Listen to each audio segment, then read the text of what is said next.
She lifted the phone before anyone told her not to. Thumb sliding across the screen as the room tightened around her like a held breath. The call connected, and the words left her mouth in flawless Italian low, steady, unafraid, while the man at the head of the table went very still. His gaze locked on her with the kind of attention that did not blink. When she finished the sentence, silence struck like a blade laid flat against skin. Asterisk asterisk. Before we jump back in, tell us where you're from. If this story moves you, please subscribe. Tomorrow I have a special story for you. Asterisk asterisk. The boss did not look at the phone. He looked at asterisk her asterisk. Alessandra Vale kept her shoulders square and her chin level, even as heat crept under her collarbones. She placed the phone back on the table with careful precision, as if noise itself might provoke him. Around them, the council chamber hummed, breathing, shifting, the faint scrape of leather on marble, but no one spoke. They were all watching the same thing, the moment when power decided whether to bare its teeth. Who taught you that dialect? The boss asked finally. His voice was velvet pulled tight over steel. Alessandra answered without haste. My grandmother. It was not a lie. It was also not the truth he was hunting. The boss's mouth curved, not into a smile, but into something colder. He turned a ring with his thumb, the stone catching the light. Interesting, he said. Then he leaned back, eyes never leaving her. You may go. Relief should have followed. It did not. She stood when dismissed, palms damp, heart striking hard once, twice. As she turned toward the doors, the Alpha King shifted in his seat. The movement was small, barely a tilt of his shoulders, but it changed the air. Raphael Vallon had been quiet until now, a presence more than a participant. He was all restraint and shadowed strength. His crown set aside on the table, as if he did not need it to command the room. When he rose, the polished floor seemed to answer him, a faint vibration traveling through Alessandra's bones. Her breath caught before she could stop it. Wait, he said. The word landed against her back. She turned, pulse stuttering. His eyes were a dark, impossible gold wolf bright, when the light struck just so, and they were fixed on her, as if she were a problem he could not yet solve. The bond did not announce itself with thunder or fire. It arrived as a pressure, a narrowing of the world, a pull so quiet it felt like shame to notice it at all. Yes, Your Majesty? She asked. He studied her for a beat too long. You spoke as if you belonged in that language. I belong to my work, Alessandra said. Languages are tools. A murmur rippled around the table. The boss watched the exchange with open interest now. A head cocked like a man enjoying a private joke. Raphael's jaw tightened. Tools leave marks. Her lips parted, then closed. She inclined her head. Only if misused. For a moment too brief, too dangerous, something like approval flickered in his gaze. Then the boss laughed softly. Enough, he said. Let her go. Alessandra did not rush. She did not look back. She crossed the chamber with the same controlled pace she had practiced for years, dignity stitched into every step. Only when the doors shut behind her did she allow herself a breath. The corridor was cool, lined with banners and guards who pretended not to see her. Her hand shook as she reached the corner. She pressed her palm to the stone, grounding herself. The echo of Raphael's presence lingered like a scent cedar and winter, unsettling and intimate. Asterisk, get out. Asterisk, she told herself. Asterisk, do your job. Do not feel. Asterisk, a footstep sounded.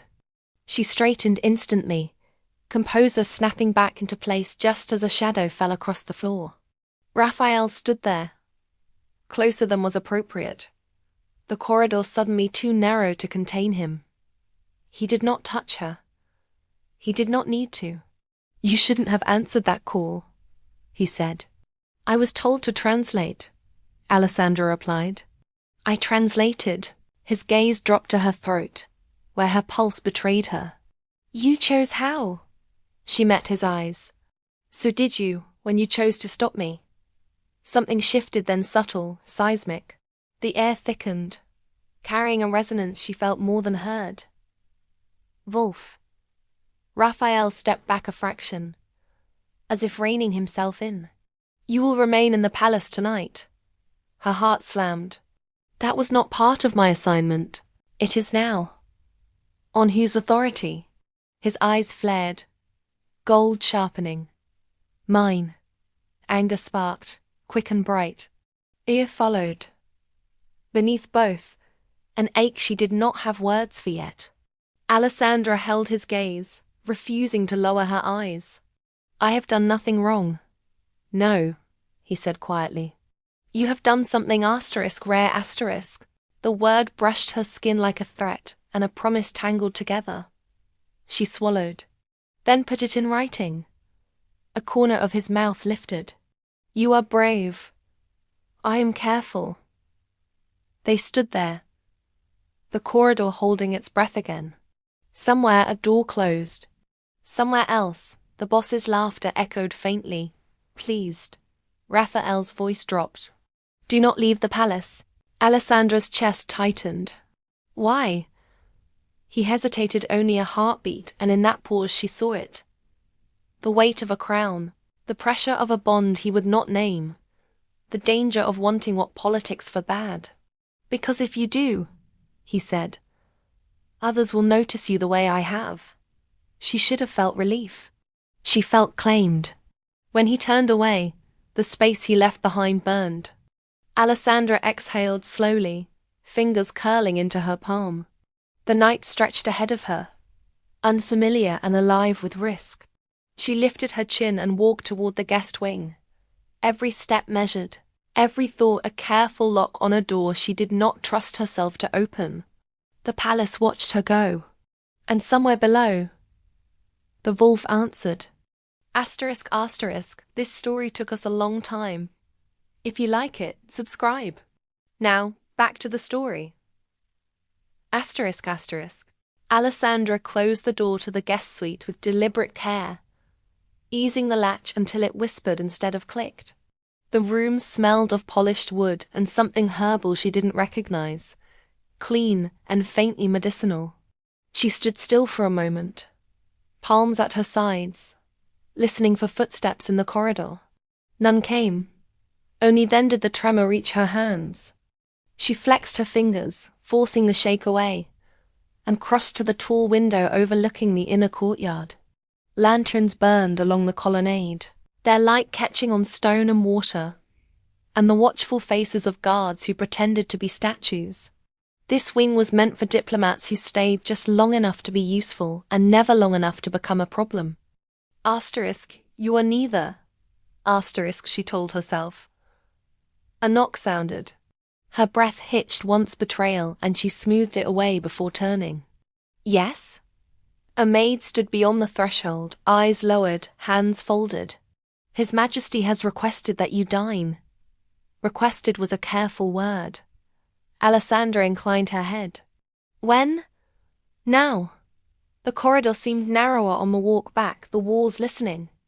Alessandra kept her pace even, her expression neutral, the practiced mask she wore in rooms where power weighed more than air. The maid stopped at a smaller chamber adjacent to the council hall, a place designed for conversations that required fewer witnesses. Raphael Vallon waited inside. He stood by the table, sleeves rolled to his forearms, crown nowhere in sight. The posture was informal, disarming by design. It did not disarm her. She noted the details anyway, the faint scar at his wrist, the tension held low in his shoulders, the way his attention sharpened the instant she entered. Sit, he said, not unkindly. She took the chair opposite him, placing her hands in her lap. Plates of food steamed between them, untouched. For a breath, neither spoke. You startled the room today, Raphael said at last. I answered a call, Alessandra replied. Rooms startle easily when they forget women can be fluent. His mouth twitched. You knew it would draw notice. I knew it would prevent a mistake. Whose? Ours, Alessandra said, thinking of the trembling voice on the other end of the line, the coded plea hidden in formal phrasing. And yours. Raphael's gaze sharpened. Explain. She met his eyes. The contract language he intended to use would have bound your trade council to a clause that benefits only his shipping houses. He assumed no one would catch the nuance. And you did, Raphael said. Yes. Silence settled, dense but not hostile. He broke a piece of bread without eating it, considering her as if she were a map he'd only just realized could be read two ways. The boss is displeased, he said quietly. Good, Alessandra said, then softened it. That was inevitable. Raphael's gaze dipped again, unguarded this time. He told me not to let you leave. Her pulse spiked. Those exact words. Yes. And you agreed? No. The relief surprised her with its sharpness. She hid it by reaching for her glass. Then why am I still here? Because I told him the same thing. Her fingers paused mid-lift. You told him not to let me leave. I told him, Raphael said carefully, that if you leave, it will be because I allowed it. The meaning slid under her skin. Authority, protection, control. The bond unnamed, unacknowledged stirred like a living thing, pressing closer. She set the glass down untouched. That is not reassuring, she said. It is honest. A door opened somewhere down the hall. Voices passed, faded. The world outside continued, indifferent to the tension coiled tight between them. You are not what you were sent as, Raphael went on. You are not merely a translator. I never claimed to be. You claim very little, he said. Why? Alessandra considered him. Honesty was a currency here. Spend too much and you starved later. Because claiming invites possession. Something darkened in his eyes. And being possessed frightens you. Yes, he nodded once, as if she'd confirmed a theory. It should. She leaned back a fraction, startled by his agreement. You say that like a warning. It is. Raphael pushed his chair back and stood, pacing once, then stopping by the window. Moonlight cut his profile into silver and shadow. When he spoke again, his voice was lower. There are laws older than this palace, he said. Older than contracts and councils. They bind without ink. Alessandra's breath went shallow. You're speaking in metaphor. I'm speaking in restraint. The word struck. She rose despite herself, drawn forward by a gravity she did not want to acknowledge. Then restrain yourself. His gaze snapped to her. Gold flaring. For a heartbeat, the room felt smaller, closer, alive with a presence that was not entirely human. The air thrummed. Alessandra's skin prickled, her senses sharpening sound, scent, the subtle awareness of him, as if he were suddenly too close even from across the table. Raphael inhaled, slow and controlled, and the pressure eased. You are in danger, he said. From him. From what you are. He corrected. From what you wake. She swallowed. You speak as if I am a weapon. Or a door, he said. And doors invite crossing. A knock cut the moment clean. A guard entered without waiting for permission, face pale. He leaned in and murmured at Raphael's ear. The Alpha King's expression hardened. What? Alessandra asked. Raphael straightened, every line of him going still. The boss has requested a private audience. With me? With you, Raphael confirmed. Now. Fear rose cold and clear. You said, I know what I said. He crossed the space between them in 3 strides and caught her wrist, not rough, not gentle, just enough to stop her. The contact sent a jolt through her, bright and alarming. He released her immediately, as if burned. "Do not answer questions he doesn't finish asking," Raphael said under his breath. "Do not accept gifts. Do not promise anything. And if he threatens—" Raphael's eyes held hers. "He will. A beat. And if he insists?" "Then look at me," Raphael said. "And say nothing." The guard cleared his throat. Time pressed. Alessandra drew a steadying breath and lifted her chin. "Then walk me there." Raphael hesitated, then nodded. "I will." They moved together into the corridor, their steps unconsciously matched. As they approached the doors to the smaller council chamber, Alessandra felt it again, the pull, the quiet answering hum beneath her ribs. She did not look at him. Inside, the boss waited, smile too quick, eyes too sharp. He gestured to a chair beside him. "Sit," he said. Alessandra remained standing. The boss's smile widened. "Very well." He leaned closer, voice dropping. "You surprised me today." "I did my job," she replied. "You did more than that." His gaze slid past her, pinning Raphael. "Tell me, Your Majesty, how long do you intend to keep her?" The room went quiet. Raphael's answer was immediate. "As long as necessary." The boss laughed softly. "Necessary for whom?" Raphael did not look away. "For the realm." The boss's eyes gleamed. He turned back to Alessandra. "And for you?" She felt the weight of Raphael's attention like a hand at her back. She said nothing. The boss leaned back, satisfied. "Good," he said. "Then we understand each other." As guards closed the doors, Alessandra's heartbeat thundered. The game had shifted. She had been noticed. And somewhere deep and silent, something ancient had begun to choose. Alessandra did not sit when the doors sealed behind them. She stood at the edge of the chamber, spine straight, hands loosely folded, as if posture alone could keep the air from pressing in on her chest. The boss lounged in his chair like a man settling in for entertainment, fingers drumming once against the armrest before going still. Raphael remained a step behind her, close enough that she felt the heat of him, distant enough to remind her he was choosing restraint. "Relax," the boss said mildly. "If I wanted you afraid, you would already be shaking." Alessandra lifted her eyes. "Then what do you want?" The boss smiled as if she'd asked the right question. "Understanding." Raphael's voice cut in, calm and edged. "This is a private audience. Speak plainly." "I always do," the boss replied. His gaze slid back to Alessandra. "You answered a call today that wasn't meant for you.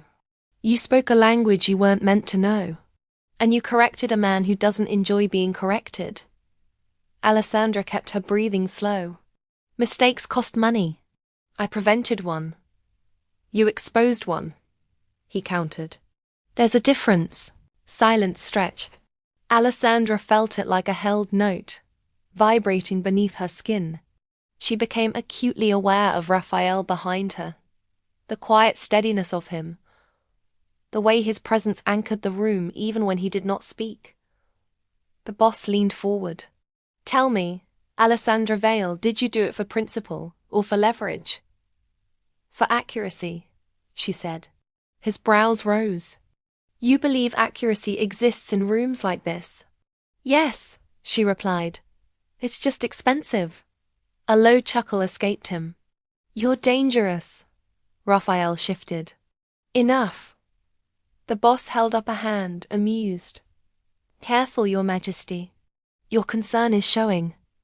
Alessandra felt it then, the tightening thread between them, bright and unmistakable. Not possession, recognition, the kind that carried weight. "I didn't request this meeting to provoke you," the boss continued. "I requested it because you interest me. I'm not for sale," Alessandra said. "No," he agreed easily. "But influence is rarely purchased outright. It's cultivated." He gestured toward the chair beside him again. Sit. She did not move. Raphael's presence sharpened. She stands. The boss's eyes flicked to him, measuring. Then he shrugged. As you wish. He turned back to Alessandra. You have skills that would be useful. I reward usefulness. I work for the council, Alessandra said. Not you. For now, he said softly. But councils change. Kings change. The implication hung heavy. Raphael stepped forward at last, placing himself fully between them. This audience is over. The boss laughed, delighted. Is it? He rose, slow and deliberate, stopping an arm's length from Alessandra. I simply want to make sure you understand the attention you've attracted. Alessandra met his gaze, refusing to shrink. Attention doesn't frighten me. Good, he said, because it rarely comes alone. He stepped back, signaling the guards. Keep her close, Your Majesty. People like her have a habit of disappearing when they wander. Raphael's jaw tightened. She will not. The boss's smile turned knowing. We'll see. The doors opened. The meeting was done. They did not speak until they were deep in the palace corridors, past banners and torchlight, past doors that hid secrets Alessandra did not want to imagine. Only when they reached a quiet alcove did Raphael stop. You handled that well, he said. Did I? Yes. She exhaled, tension loosening from her shoulders. You didn't contradict him. I didn't need to, Raphael replied. He heard me. She studied him. The lines of his face softened now that anger had faded. You're used to being obeyed. I'm used to being tested, he corrected. You didn't bend. That wasn't courage, she said quietly. That was necessity. Those are often the same. A pause. The space between them felt charged, alive with words neither of them had permission to say. Why did you really stop me earlier? Alessandra asked. Raphael looked away, just briefly. Because if I hadn't, I would have done something unwise. Her heart stumbled. Like what? Like claiming what isn't mine to claim, he said. The honesty struck deep. Alessandra's fingers curled at her sides. Then don't. His gaze returned to her, steady and intent. I'm trying not to. She nodded once, accepting the truth of that effort even as it unsettled her. What happens now? For now, Raphael said, you stay visible, safe, untouched. And later? He hesitated. Later depends on how loudly the world notices you. Footsteps echoed nearby. Raphael stepped back, restoring distance as a servant passed, eyes lowered. The spell broke, leaving behind a quiet ache. He gestured down the hall. I'll have guards posted. You won't be alone. She almost laughed. That's what worries me. A flicker of something regret, perhaps crossed his face. Trust me. The words settled heavily. Trust was not a thing she gave easily. When she reached her suite, Alessandra paused at the door. You said there are laws older than this palace. Yes. Do they bind me? Raphael's voice was low. They already have. Her breath caught. She entered the room without another word and closed the door behind her. Alone at last, Alessandra leaned against the wood, heart racing. Outside, the palace breathed watchful, waiting. She pressed a hand to her chest, feeling the echo of something that did not belong to fear. Whatever had begun in that council chamber was no longer contained by walls or titles, and it was far from finished. Alessandra slept poorly, not because of nightmares, though she understood, but because of the quiet. It pressed in from every wall of the guest suite, too controlled to be natural, too deliberate to be safe. Even the guards stationed outside her door moved with muted precision, their boots never quite touching stone loudly enough to reassure her. She lay on her side, eyes open, listening to the palace breathe around her, aware of every shift of air, every distant hinge. When dawn came, it arrived without warmth. A maid entered at first light, drawing the curtains and setting out clothing chosen not for comfort but for visibility. Alessandra accepted it without comment. The dress was elegant, neutral, the kind that announced importance without invitation. She dressed slowly, grounding herself in routine, braiding her hair back with practiced care. Outside, 2 guards waited. Not escort *, watch *. "Good morning," Alessandra said, as she stepped into the corridor. They inclined their heads, silent. She walked anyway. The palace at morning was a different creature. Less shadow, more scrutiny. Officials passed in clusters, voices low, eyes flicking toward her and then away. Whispers followed like a second set of footsteps. *, she's the one. *, the translator. *, the one the Alpha noticed. Alessandra kept her gaze forward. She had learned long ago that acknowledgement fed rumor. Her destination was the archives, a neutral space, sanctioned by council decree. Knowledge rooms were the closest thing the palace had to sanctuary. When she entered, the air shifted, heavy with dust and ink, and the faint metallic tang of warding magic. Rows of shelves rose like ribs, cradling centuries of recorded power. She exhaled. "Still working," came a familiar voice. Alessandra turned to find Raphael at the end of the aisle, coat discarded, sleeves rolled again, as if he belonged here. He looked less like a king in the archives, more like a man who trusted words enough to stand among them. "I was assigned," she said. "Visibility, remember?" His mouth curved slightly. "I remember." He joined her at the table, careful not to touch. The restraint was louder here, magnified by proximity. "The boss is watching," Raphael said quietly. "Others too." "I assumed. You shouldn't be alone." "I rarely am," Alessandra replied, then softened. "But thank you." He nodded, accepting the boundary. "What are you looking for?" "Precedent," she said. "Whenever power reacts this strongly, it's repeating something." Raphael's gaze sharpened. "You believe this has happened before?" "Yes." "Between whom?"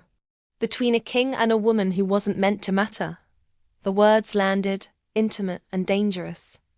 Raphael leaned back slightly. "Be careful."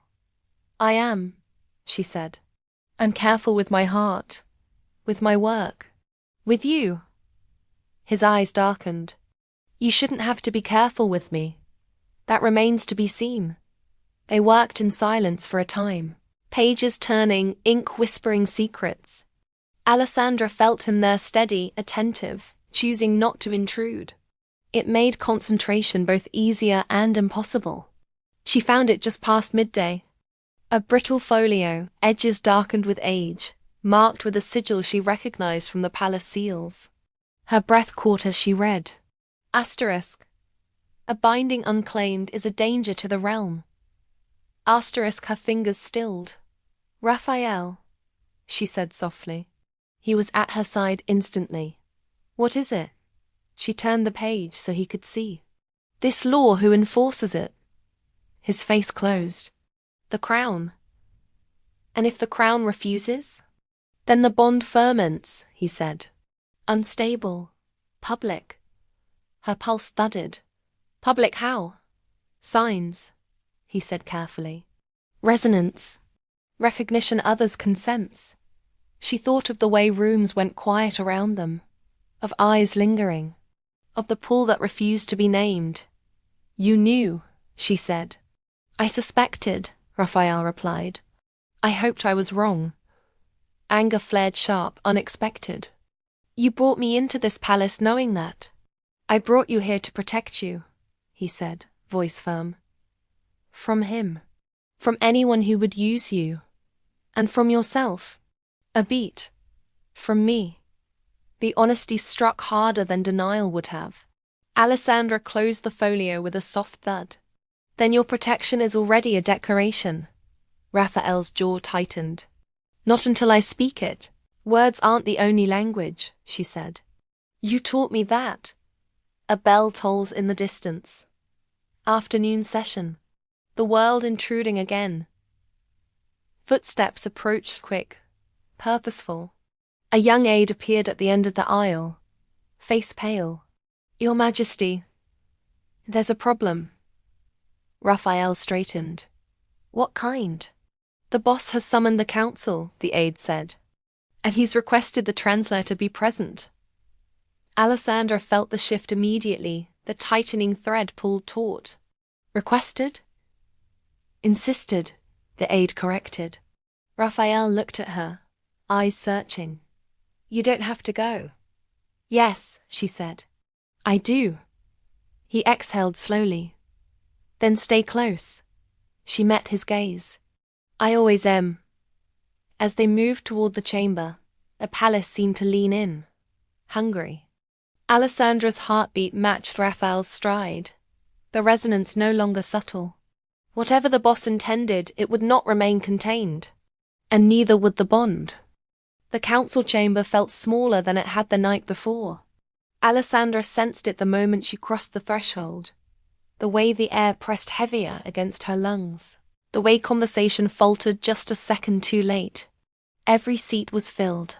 Every gaze slid toward her, and then carefully away, as if looking too long might invite consequence. Raphael walked beside her, not touching, but close enough that she felt the heat of him through the layers of silk and restraint. His presence did not shield her from attention. It focused it. Ah, the boss said, rising from his seat with practiced ease. There she is. Alessandra inclined her head. You asked for me. I did, he said. Because clarity is a virtue I admire. Raphael took his place at the head of the table. Expression unreadable. State your business. The boss smiled wider. Straight to it then. Very well. He gestured toward Alessandra. This woman corrected a trade clause yesterday. In doing so, she altered the balance of a negotiation months in the making. A murmur rippled through the chamber. That level of influence, the boss continued, should not exist without accountability. Alessandra felt the words like fingers tightening around her wrist. Accuracy is not influence, she said calmly. It is prevention. Prevention of whose gain? He asked. Unjust gain, she replied. The boss's eyes gleamed. Justice, he repeated softly, as if tasting it. A dangerous word in politics. Raphael's voice cut through the tension. Get to your point. The boss inclined his head. My point is simple. The translator has become a variable. Alessandra straightened. I am not an equation. No, he agreed. You are leverage. The word echoed, sharp and ugly. Alessandra kept her face still, but something inside her recoiled. Raphael's chair scraped back as he stood. The sound snapped through the room like a warning crack. She is under my protection, he said. A hush fell. The boss's smile did not falter. Protection implies threat. It implies foresight, Raphael replied. And permanence? Raphael did not answer. The silence that followed was loud enough to bruise. Alessandra felt it, then the shift she had been dreading. Eyes sharpened. Postures adjusted. Power recalculated. The room was no longer debating policy. It was assessing a bond. I see, the boss said slowly. So this is why you kept her close. Raphael's gaze never left him. Choose your next words carefully, the boss chuckled. You misunderstand me, Your Majesty. I'm not accusing. His eyes flicked to Alessandra. I'm admiring. The word turned her stomach. Then admire quietly, Raphael said. The boss leaned forward, palms on the table. Or what? The question hung daring. Alessandra felt the answer before it was spoken, a low, resonant hum beneath her ribs, as if something ancient had shifted its weight. Her breath hitched. The sensation was not fear. It was recognition. Raphael's eyes flashed gold. For a fraction of a second, the chamber seemed to tilt, reality tightening around that flare of light. Several council members inhaled sharply. One crossed himself without realizing it. Raphael spoke with lethal calm. "Or I will remind you whose territory this is." The boss held his gaze, then slowly leaned back, hands raised in mock surrender. "There it is," he said softly. "The truth everyone feels." Alessandra's pulse roared in her ears. Asterisk. They can see it. Asterisk. The boss turned to the council. "This discussion is concluded." Raphael did not sit until the man had taken his seat. The meeting dissolved into brittle formalities, words exchanged without substance. Alessandra stood motionless at Raphael's side, aware of every breath, every flicker of attention. When at last the chamber emptied, she remained where she was, legs unsteady. "You shouldn't have done that," she said quietly. Raphael looked at her. "I know. They saw." "Yes." Her chest tightened. "Then everything changes." His voice dropped. "It already has." They walked out together, the palace parting before them with unnatural deference. Alessandra felt exposed, stripped of anonymity she had never realized she depended on. In the corridor, she stopped. "What happens now?" Raphael faced her fully, the weight of the crown heavy, even in its absence. "Now," he said, "they will test us." "Us," she repeated. He did not correct her. A distant door slammed. Alessandra flinched. Raphael's hand hovered near hers, close enough to feel, far enough to deny. "If you wish to leave," he said, "I will not stop you." She searched his face and saw the truth there. The cost, the restraint, the want he refused to claim. "I won't leave," she said. His breath left him slowly. "Then stay where I can protect you." She nodded. "Just don't cage me." "I won't," he promised. "Unless the world forces my hand." As they moved down the hall, Alessandra felt the palace watching again, not with curiosity now, but anticipation. Power had noticed her, and it would not look away. Alessandra felt the change before anyone said a word. The palace did not whisper anymore. It watched. Every corridor she passed through that afternoon seemed to narrow by intent rather than stone.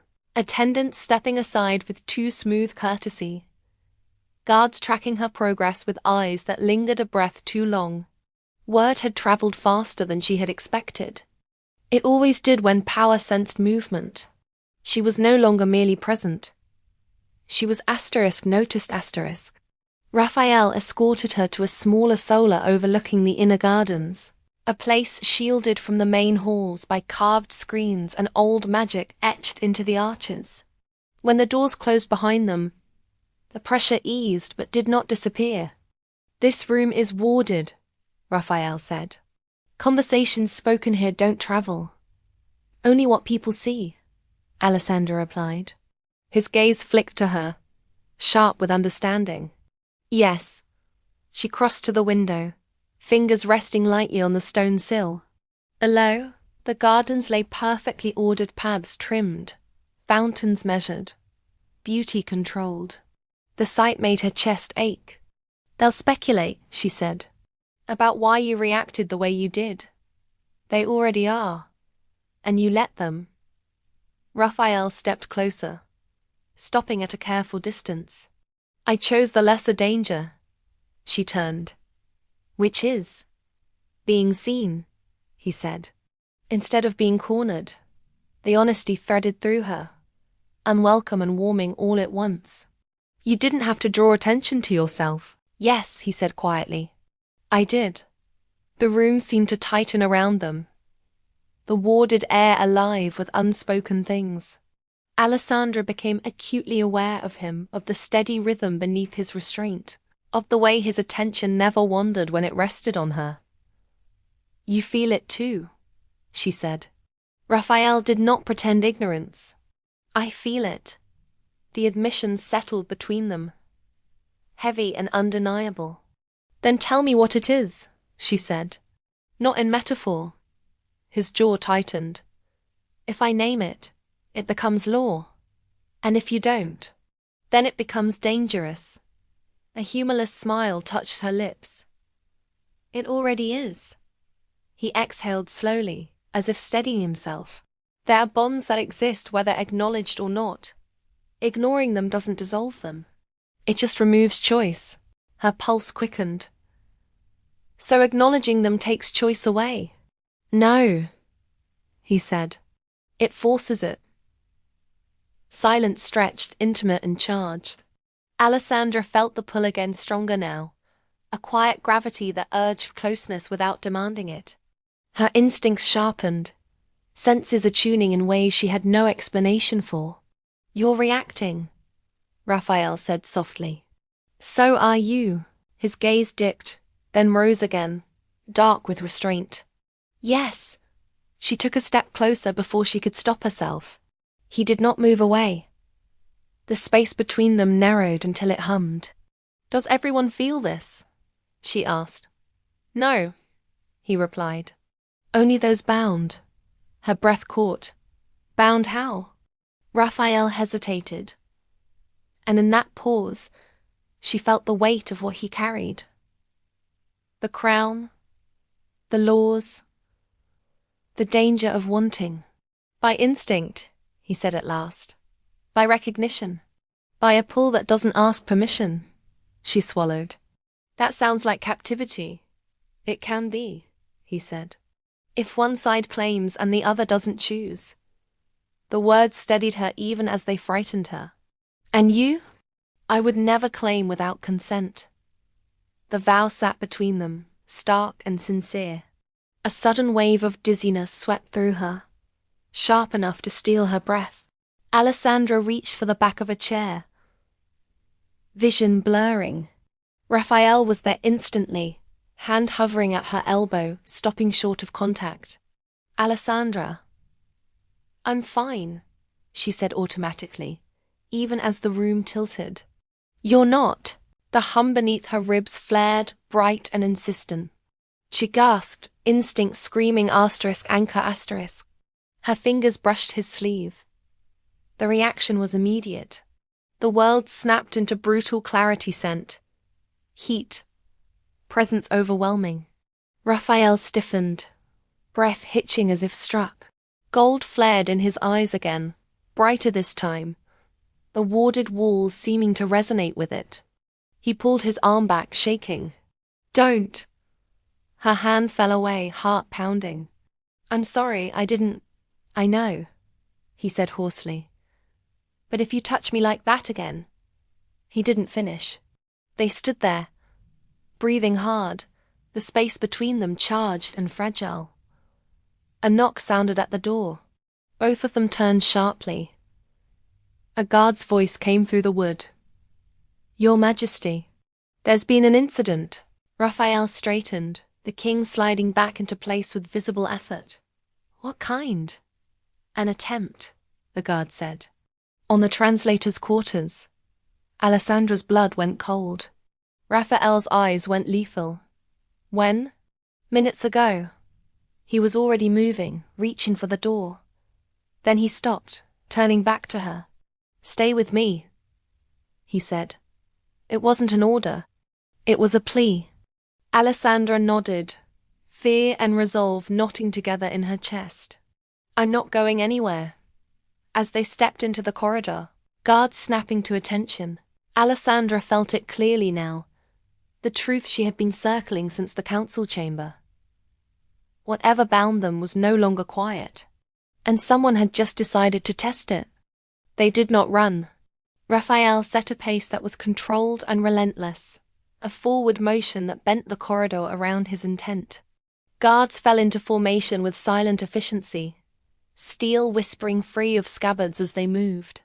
Alessandra stayed at his side, matching him step for step, fear sharpened into focus. The closer they drew to the guest wing, the louder the palace seemed to breathe. A door stood ajar. Her door. Alessandra slowed, pulse hammering, eyes scanning for movement. The hinges bore a thin scrape fresh. The scent reached her then, faint but unmistakable. Metal, oil, a trace of unfamiliar spice. Not palace, not guard. Raphael lifted a hand, halting the group. He stepped forward alone, senses flaring. Alessandra felt it ripple outward from him, an invisible pressure that pressed against her sternum, steadying even as it warned. Clear, he said after a beat. That touched. They entered together. The room looked almost the same. Almost. A drawer pulled too far. The window latch nudged from its groove. On the rug, a small, dark bead of something that caught the light. Poison? Alessandra asked. Testing agent, Raphael replied, crouching. He did not touch it. A signal. To whom? To us, he said. They wanted to see how fast we'd come. Her stomach tightened. So this was a message? Yes, a guard swallowed. Your Majesty, we should move her. Raphael stood. Already done. He turned to Alessandra. You'll stay in the Eastern Tower tonight. That's isolation, she said. That's safety, he countered. Safety with witnesses, she said quietly. If I vanish, the tower makes it easier. His eyes searched her face, then softened. You think like a strategist. I think like a woman who has learned not to be hidden. A beat. Then he nodded. Then we do it your way. He turned to the guards. Double the watch. Rotate every hour. No one enters without my seal. They moved her to the tower suite before dusk. A climb of stone stairs and echoing arches that felt like a trial by height. The room at the top was spare but bright, windows opening to the city and the hills beyond. From here, nothing approached unseen. Raphael dismissed the guards and closed the door himself. The ward flared soft blue, sealing the space. You didn't have to stay, Alessandra said. I did, he replied. I wanted to see you safe. The words landed with quiet weight. She crossed to the window, grounding herself in the view. They're escalating. Yes, because of me. Because of what you represent, he corrected. Clarity, choice. She turned back to him. And you? He met her gaze. Because I reacted. The admission cost him something. She could see it. Alessandra folded her arms, a small, self-protective gesture. You can't keep shielding me. I can, he said. But I won't cage you. Silence gathered. The tower hummed with warded magic and something warmer beneath it. What happens if they try again? She asked. Then I stop pretending this is not personal. Her breath caught. And what does that look like? He stepped closer, careful, stopping at arm's length. It looks like me standing in front of you. Publicly. That would confirm everything, she said. Yes, the honesty threaded through her fear, steadying it. You're choosing a line you can't step back from. I crossed it the moment I told them not to let you leave, he said quietly. A knock sounded soft, deliberate. Raphael's eyes hardened. He opened the door a fraction. A sealed note was passed through by a guard. He read it once, then again. What? Alessandra asked. The boss, Raphael said. He's requested a formal dinner. Tonight. Her jaw tightened. After an attempt? Because of it. She straightened. Then we go. Raphael searched her face. You don't have to. Yes, she said. I do. If I hide now, I confirm his power. A slow smile touched Raphael's mouth, brief, proud. Very well. He offered his arm. Not command. Not possession. Choice. Alessandra took it. As they stepped from the tower, the palace seemed to shift again, attention sharpening, anticipation coiling. Someone had tested her door. Tonight she would walk through theirs. Alessandra felt the eyes on her before she entered the hall. They waited beyond the doors, curiosity sharpened into calculation, hunger wrapped in civility. The guards announced them, voices ringing too brightly against stone, and the doors opened on a scene arranged with meticulous intent. Candles lined the long table in perfect symmetry. Crystal caught the light like 1,000 small truths pretending to be harmless. At the center sat the boss, relaxed, amused, already rising as if this were a celebration rather than a provocation. "Your Majesty," he said warmly, "and our guest." Alessandra kept her hand on Raphael's arm as they advanced, not clinging, not distant present. She felt the ripple it caused. Chairs shifted. A whisper died half-formed. "Dinner," Raphael said, tone cool. "You requested urgency. I requested conversation," the boss replied. "Food simply makes honesty easier." They took their seats opposite him. Alessandra noted the placement instantly. Her chair angled just enough to separate her from Raphael, a deliberate wedge of space. She adjusted without comment, turning slightly, so her knee brushed Raphael's under the table. The contact steadied her. Courses arrived. Wine poured. The ritual began. "An attempt on your quarters is regrettable," the boss said after the first dish, as if discussing weather. "Uncivil." "Then address your people," Raphael replied. The boss smiled. "My people are loyal." "Then they acted on your loyalty," Alessandra said quietly. A flicker of surprise crossed his face quick, then masked. "You're learning," he said. "Good. I already knew," she replied. "You wanted a reaction, and I received one," he said, glancing at Raphael. "Immediate. Protective." Raphael did not rise to it. "Speak your purpose."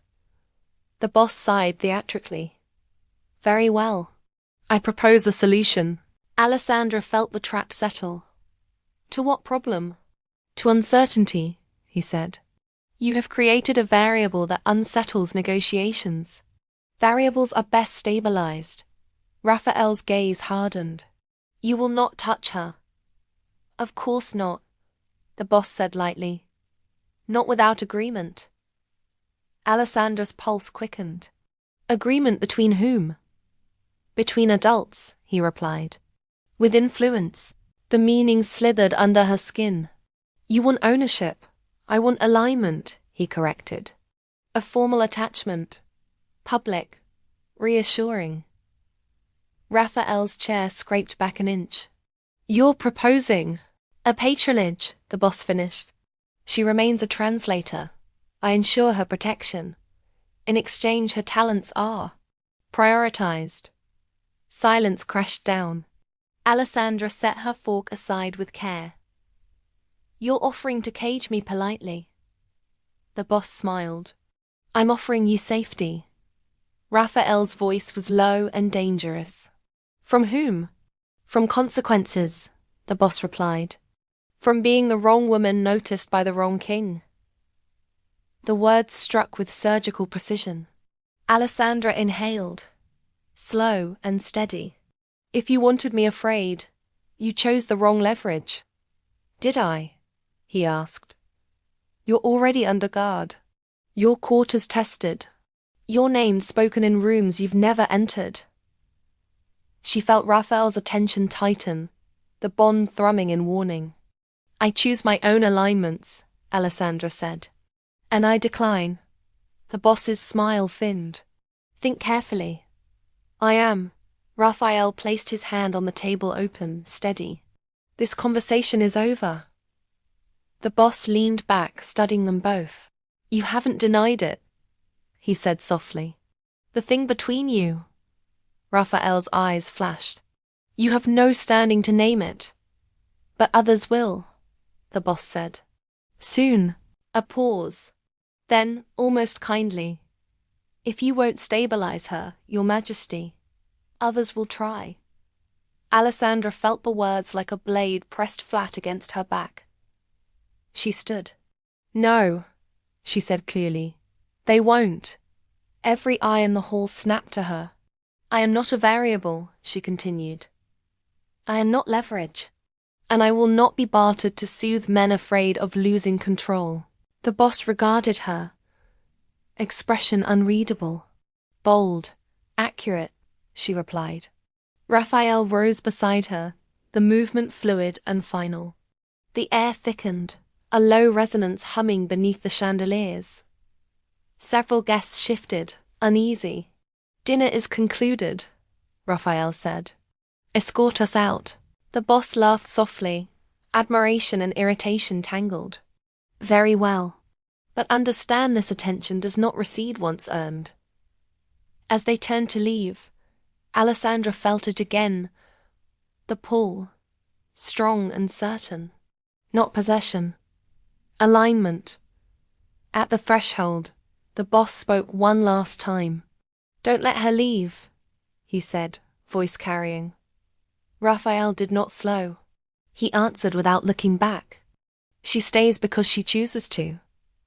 The doors closed behind them, sealing the echo of that declaration. In the corridor, Alessandra's breath shook. Raphael's hand brushed hers brief, grounding, deliberate restraint. They had crossed another line, and the palace knew it. She felt it before she understood it, the shift in the room, the subtle tightening of space around her, like the air itself had decided she was no longer free to drift. A hand closed around her wrist, not hard, not gentle. Certain. Her breath caught as she turned, pulse skidding when she met his eyes. The boss's gaze had gone sharp and luminous, the kind of focus that erased the world beyond its target. Conversation at the long table continued behind them, silverware, murmurs, a laugh that landed wrong, but none of it reached her anymore. Walk, he said quietly, in Italian. It wasn't a command spoken for dominance. It was worse than that. It was spoken as if the choice had already been made. She swallowed and nodded once, because refusing would have drawn eyes. And she knew better than to make a scene when power was watching. He released her wrist the moment she moved, as if proving a point only he understood. 2 steps behind him, she followed through a side door she hadn't noticed before, past a corridor panelled in dark wood that swallowed sound. The further they went, the more the noise of the dinner faded, until there was only the soft echo of her shoes and the steady rhythm of his breathing. He stopped abruptly. She almost collided with his back. He turned, and the space between them vanished. Who taught you? He asked. Her mouth felt dry. Taught me what? You didn't hesitate, he said. Not with the ambassador. Not with me. His eyes flicked to her lips, then back up. You answered like it was home. Something inside her twisted an old, careful knot tightening. Languages aren't homes, she said evenly. They're tools. His gaze darkened. No, they're loyalties. The word struck deeper than it should have. She lifted her chin. Then you misunderstand me. For a long moment, he only watched her. The silence stretched, thick and heavy, until she could feel her heartbeat in her throat. When he finally spoke again, his voice had lowered, softened into something more dangerous. I don't misunderstand, he said. I notice. He stepped closer. Not enough to touch. Enough that she could feel his warmth, the faint, clean scent of him smoke and something sharper beneath. Her breath shortened despite herself. I've been in rooms like that my whole life, he continued. I know when someone belongs. Her fingers curled at her sides. Belongs to whom? His mouth curved, not quite a smile. That, he said. is the question you should be asking yourself. Footsteps sounded at the far end of the corridor. She didn't look away from him. Neither did he. When the footsteps passed, he spoke again, lower still. You are not leaving tonight. Her chest tightened. That wasn't the agreement. It is now. There it was. The line crossed without being named. She held his gaze, forcing steadiness into her voice. You can't keep me here. His eyes flashed something ancient, territorial, gone as quickly as it appeared. I can, he said, and I won't apologize for it. The corridor seemed to close in, walls pressing closer, her choices narrowing by the second.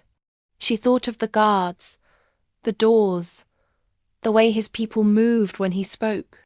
She thought of the way her body reacted to him despite every warning. I won't be owned, she said quietly. He leaned in, just enough that his words brushed her ear.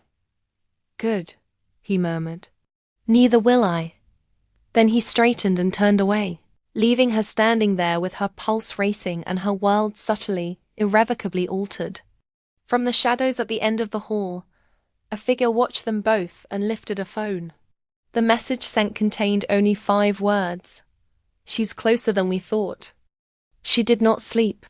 The room they put her in was too quiet for rest-thick curtains drawn, walls insulated against the city, the kind of silence bought with money and enforced by fear. She lay on the edge of the bed, fully dressed, hands folded over her stomach as if holding herself together required constant pressure. Somewhere beyond the walls he was awake too. She felt it the way one feels a storm before the first thunder, an awareness without proof, a tension humming low in her bones. A soft knock came just before dawn. She sat up instantly. Yes? The door opened without waiting for permission. He entered alone. He wasn't wearing the tailored jacket from dinner. The white shirt was open at the collar, sleeves rolled back, the formality stripped away to reveal something more dangerous beneath. Not softer, more real. You should have rested, he said. She pushed to her feet. You should have let me leave. His gaze swept over her, taking in the rumpled dress, the tension in her shoulders, the way her chin lifted in defiance even now. We're past that. That's not your decision to make. No, he agreed calmly. It's the consequence. The word landed between them, heavy. She crossed her arms. Then say it. What does staying cost me?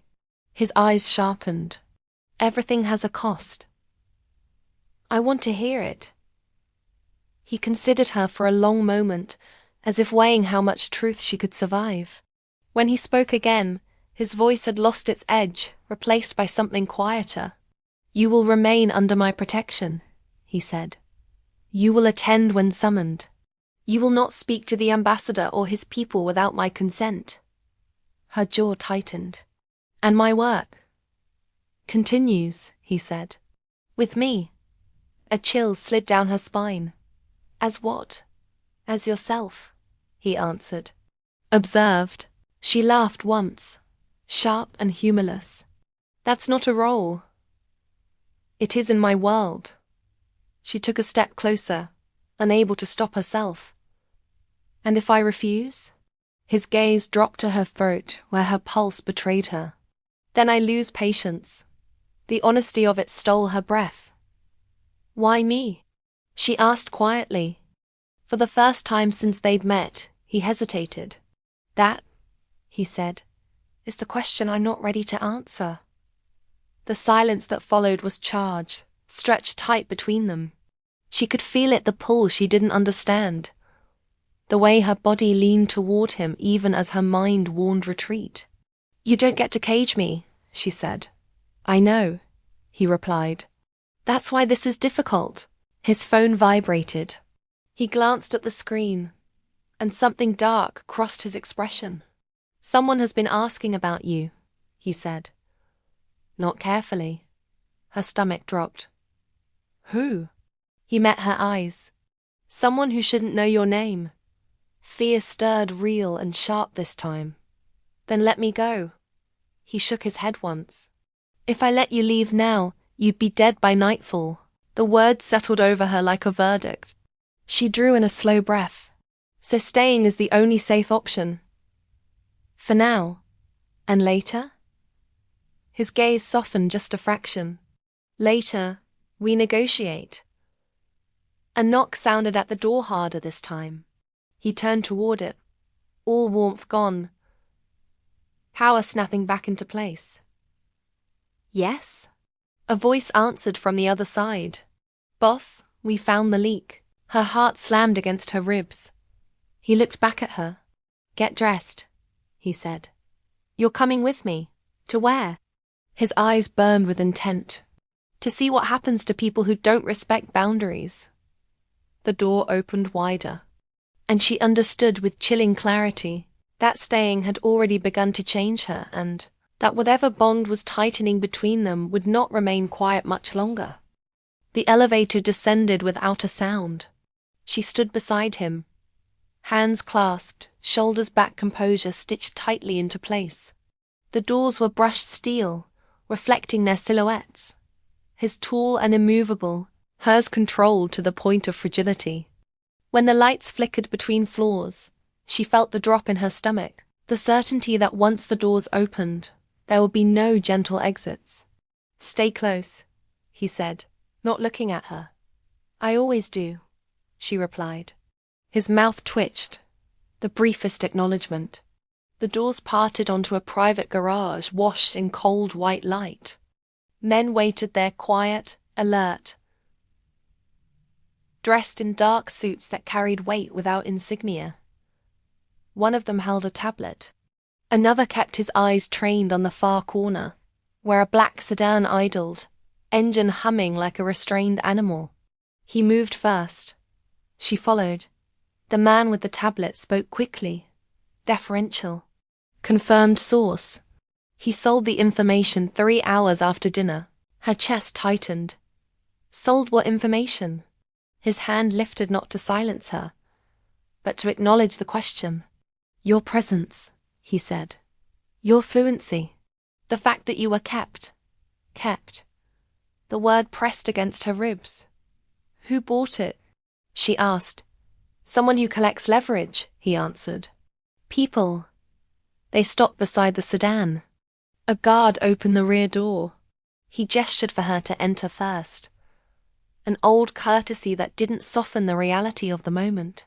As she slid into the leather seat, she felt the shape of the choice narrowing again, protection with a price.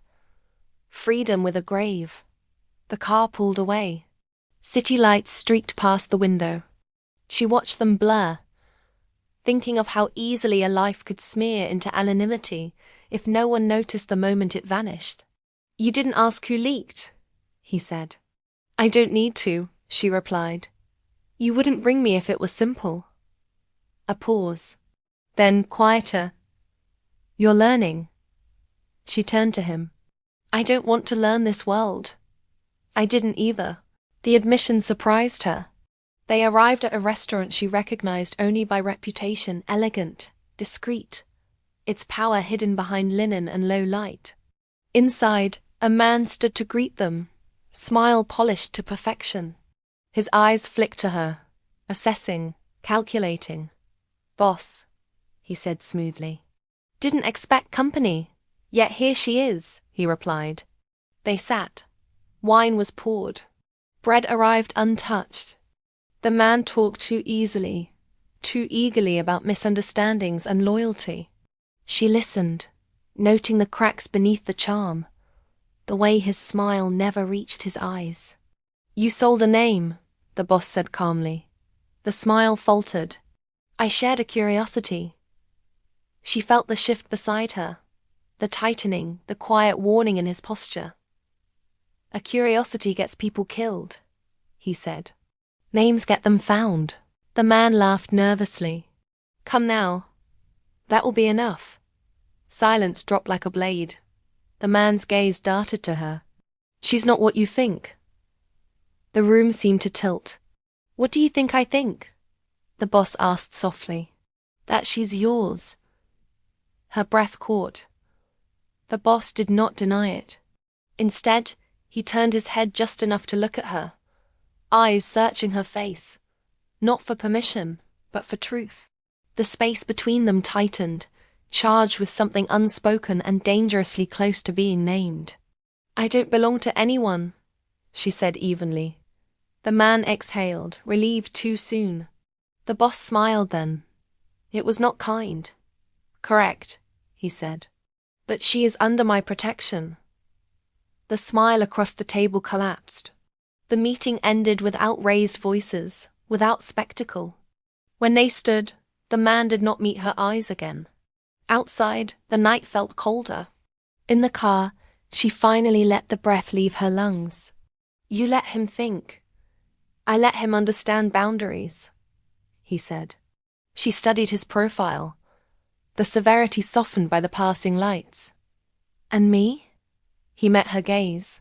"You held your ground." The praise unsettled her more than the threat. As the car turned toward the estate, his phone buzzed again. He read the message, jaw tightening. "What now?" she asked. He locked the screen. "Now," he said, "we find out why you're worth risking a war." Her heartbeat stuttered. Somewhere deep inside, something answered the danger with a quiet, undeniable pull. She woke to the sound of breath that wasn't her own. For one sharp second, panic flared, then steadied, banked by the reality of the room. Heavy curtains, the low hum of the estate waking, and him standing near the window, back turned, shoulders tense as if sleep had been an inconvenience he'd dismissed rather than taken. "You shouldn't be here," she said, voice rough with the edge of fear she refused to show. He didn't turn. "You shouldn't be unguarded." She pushed herself upright, sheets whispering. "You promised distance. I promised protection." Sunlight edged around the curtains as he finally faced her. In the clearer light, she saw the cost of the night etched into him. The faint shadow beneath his eyes, the way his jaw worked as if holding something back. "Why now?" she asked. "Because the questions are getting closer," he replied. "And so are the people who want answers." She swung her legs over the bed, standing despite the tremor in her knees. "Then tell me the truth." He studied her like a man standing at a threshold he'd avoided too long. "There are things about you that don't add up." Her stomach tightened. "Such as?" "Your composure under pressure. The way you hear languages before they're spoken. The way you walked into my space and didn't flinch." His gaze sharpened. "And the scent." Her breath hitched despite her effort to keep steady. "What scent?" He closed the distance between them, stopping short of touch. "Mine," he said quietly. "And something older beneath it." The air seemed to thrum. She forced a small, incredulous smile. "You think this is chemistry?" "I think it's recognition." The word landed like a strike. She shook her head once. "That's impossible." "Is it?" His eyes burned with a restrained intensity. "You don't know what you are." The room felt suddenly smaller. "You don't get to define me." "No," he agreed. "But the bond does." Her heart slammed. "What bond?" For the first time, uncertainty flickered across his face. "The kind that doesn't ask permission." She stepped back. "I won't be claimed by something I don't understand." Something feral flashed through him, gone as quickly as it came. "Neither would I," he said. "That's why I'm trying not to touch you." Silence stretched, taut and electric. A knot cut through it. "Boss," a voice called from the hall. "We have confirmation." He didn't look away from her. "Say it." "The family in Milan has made a move. They're calling it a retrieval." Her blood chilled. "Retrieval of what?" He finally turned toward the door. "Of you." The words settled with devastating weight. When he looked back at her, the restraint in his eyes was gone, replaced by something resolute and dangerous. "From this moment on," he said, "nothing about you stays hidden." she swallowed. And if I run? His gaze softened, just a fraction. Then I run with you. The promise quiet, fierce wrapped around her like a vow she hadn't agreed to make. Outside, engines started. And somewhere far away, a howl answered a call she was only beginning to hear. She did not pack. There was no time, and more than that, no part of her wanted to move through the quiet ritual of choosing what to bring, when the truth had already stripped her bare. The estate shifted around her, guards moving with a purpose that no longer tried to hide itself. Doors closed. Phones murmured. Somewhere below, engines settled into a low, waiting growl. He watched her from the doorway. Not as a jailer, as a man standing between her and the end of something he hadn't chosen, but would finish. You heard it, he said. Milan doesn't retrieve assets unless they believe the bond is active. Her fingers curled slowly. You keep saying that word like it's a verdict. It's a reality. She turned to face him fully. Then explain why I don't remember it. His jaw tightened. Because some bonds don't wake all at once. The admission landed harder than any threat. You're telling me, she said carefully, that something has been shaping my life without my consent. Yes. The simplicity of it hurt. She laughed softly, a sound edged with disbelief. That's convenient. For no one, he replied. She studied him, the tension in his shoulders, the restraint wound so tight it bordered on pain. You knew before I did. I suspected, he said. I confirmed last night. Her chest tightened. And you decided to keep me anyway. I decided not to let them take you. A sharp knock cut through the moment. Boss, a guard said from the hall. Movement on the perimeter. He nodded once. Positions. When the footsteps retreated, silence returned thicker now, more dangerous. Tell me what happens if they succeed, she said. His eyes darkened. They won't. That's not an answer. A breath. Measured.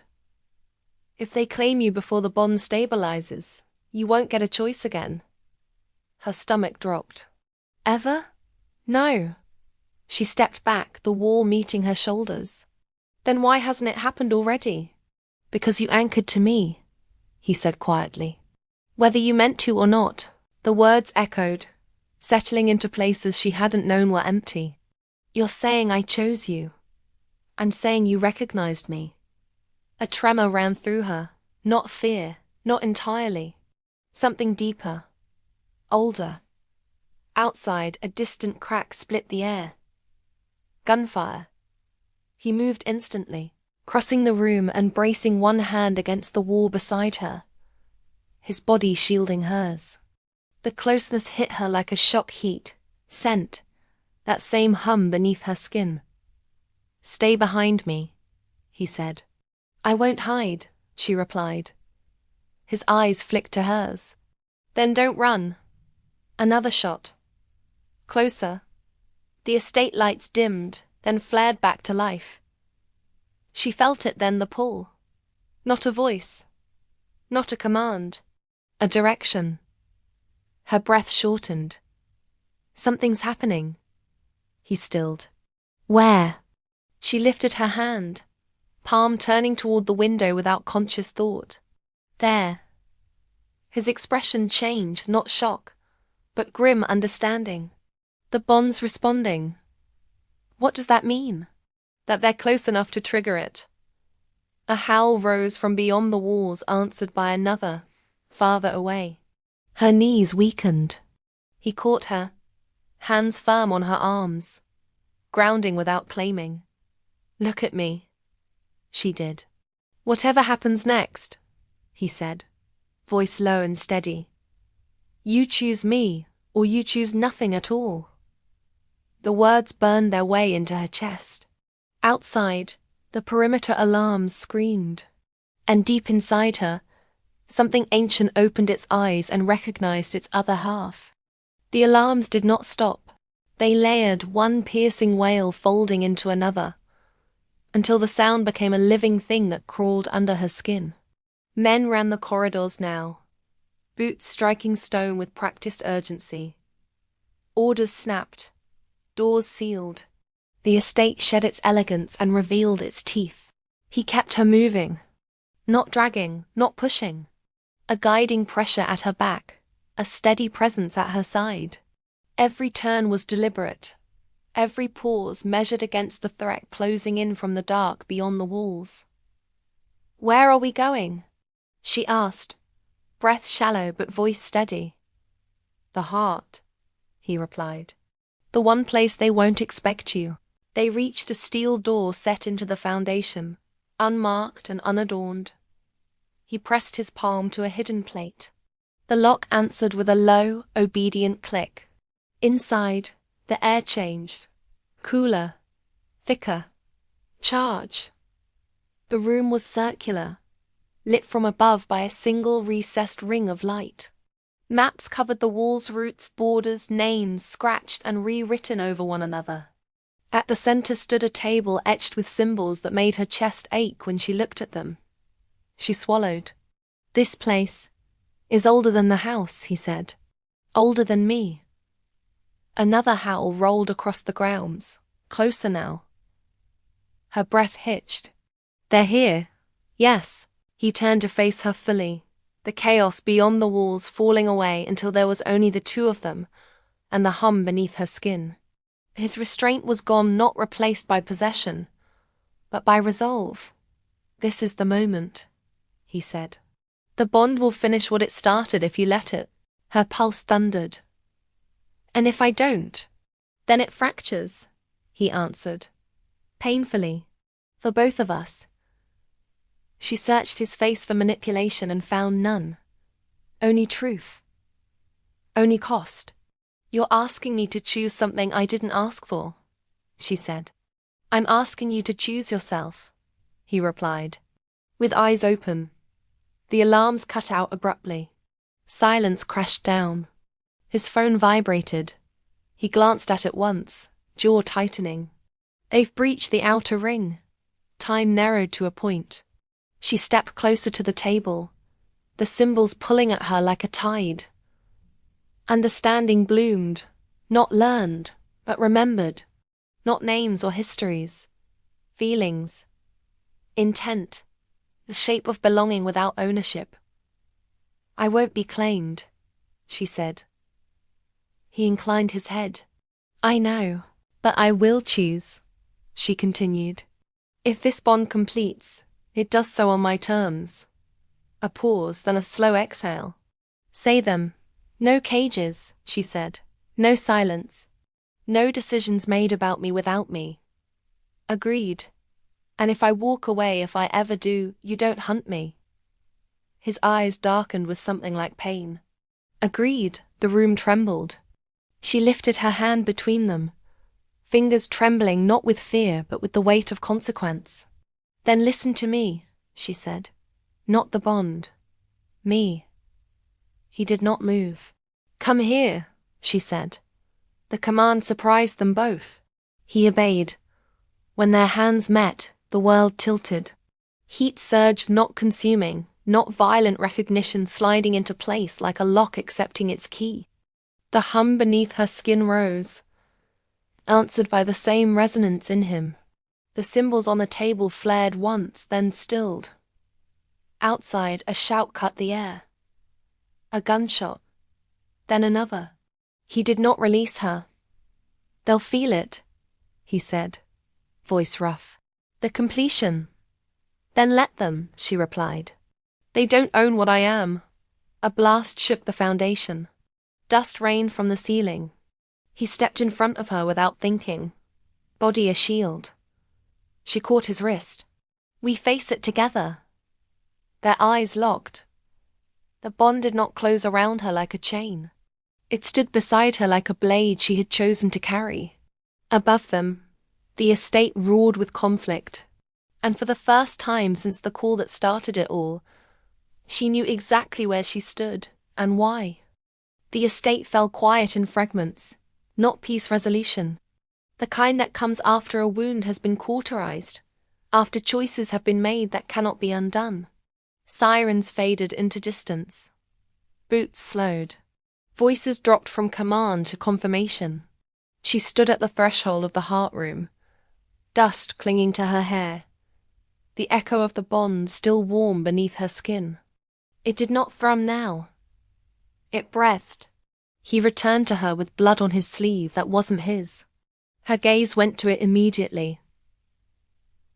"I'm fine," he said before she could ask. "It's over." She nodded, believing him because she felt it too.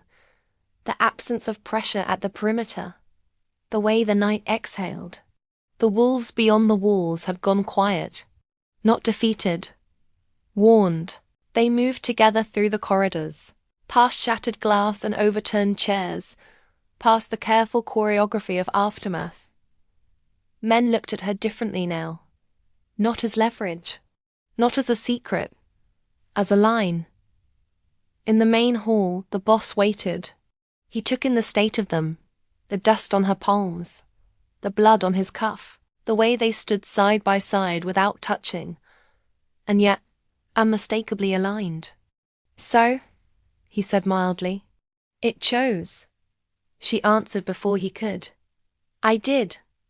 The correction landed. The boss studied her, something unreadable flickering behind his eyes. "Milan will retreat," he said. "For now. For good," she replied. A pause. He smiled, sharp but impressed. "You're not wrong." He turned to leave, then stopped. "You'll be watched," he added. "Both of you." She met his gaze without flinching. "We already were." When he was gone, the hall felt suddenly larger, emptier. They did not speak until they reached the balcony overlooking the grounds. Dawn had begun to bleed into the sky, pale and insistent. Smoke curled where fires had been extinguished. The estate stood scarred but standing. "You could leave," he said quietly. Now, she considered the horizon, the promise of anonymity somewhere beyond it. "I could," she agreed. He waited. "I won't," she continued. "Not because of the bond. Because there's work to do." His breath eased just slightly. "Here? Everywhere," she said. "Starting with truth." He turned to her then, really looked at her, as if seeing not what had been named, but what remained unnamed and chosen. "What do you want?" he asked. The question held no trap. She smiled, small and fierce. "To keep my voice, to move freely, to be wrong sometimes, to walk away if I must. And with me." She stepped closer, close enough to feel the warmth of him without surrendering to it. "With you," she said, "I want honesty. I want restraint. I want the choice to stay." He nodded once. "Then that's what we build." Below them, the first birds cut across the sky. Morning found its way into broken places. She rested her hands on the stone railing, feeling the solidity of it, the world anchoring beneath her palms. The bond did not pull her forward. It stood with her. Whatever they became next would not be a cage or a crown. It would be a line drawn by a woman who answered a call in a language no one expected, and kept what was hers. Asterisk, asterisk, 2 more great stories are next. Don't miss them. Subscribe and turn on notifications.